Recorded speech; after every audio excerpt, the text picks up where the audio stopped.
Les trois invocations contre le stress, l'angoisse et l'inquiétude. Salam alaikum. Il n'y a pas de doute, le mauvais stress, quand il est mal géré, nous fait perdre tous nos moyens. On est partagé entre l'envie de fuir, de hurler ou parfois même de pleurer. Des invocations, c'est un outil puissant. Lorsqu'on est stressé, inquiet, déprimé, et doit devenir notre meilleur allié.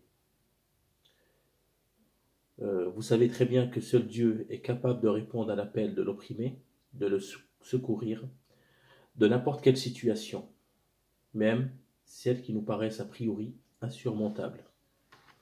Allah Azza wa Jal dit dans le Coran, c'est toi seul que nous adorons et c'est à toi seul que nous implorons le secours. Surat al-Fatiha, verset 5.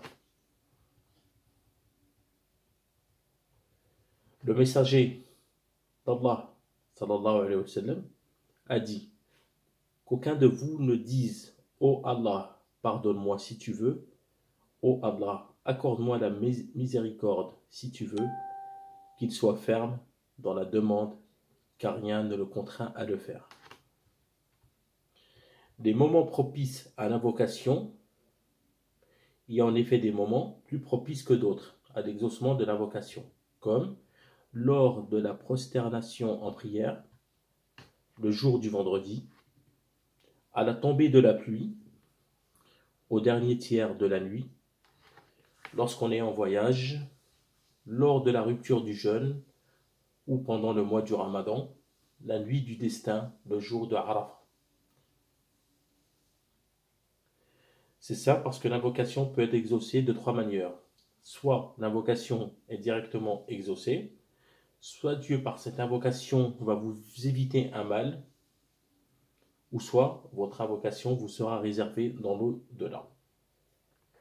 Après cela, on ne peut s'empresser d'invoquer notre Seigneur comme il se doit.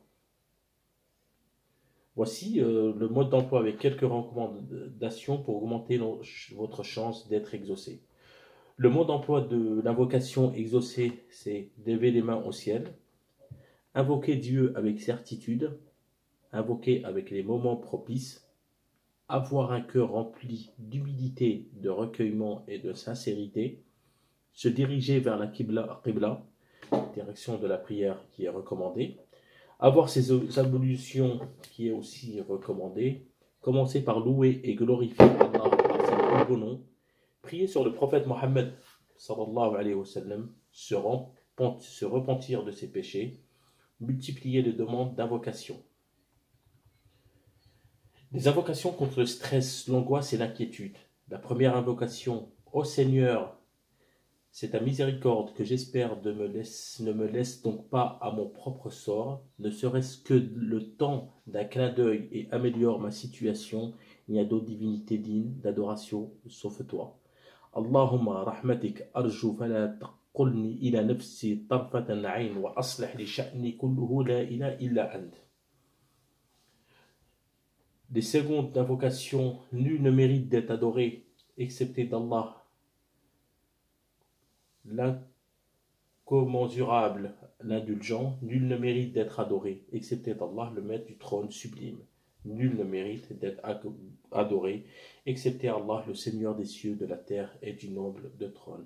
La ilaha illallah al-azim al-halim, la ilaha illallah rabbul arsh al-azim, la ilaha illallah rabbus samawati wa rabbul ardi wa rabbul arsh. Les troisième invocation, Allah Allah Rabbi la ushrik bihi shay'an, Dieu est mon Seigneur et je ne lui attribue aucun associé. Et voilà, avec ces trois recommandations, Inch'Allah, votre dua sera accepté par Allah subhanahu wa ta'ala. Wa assalamu alaikum.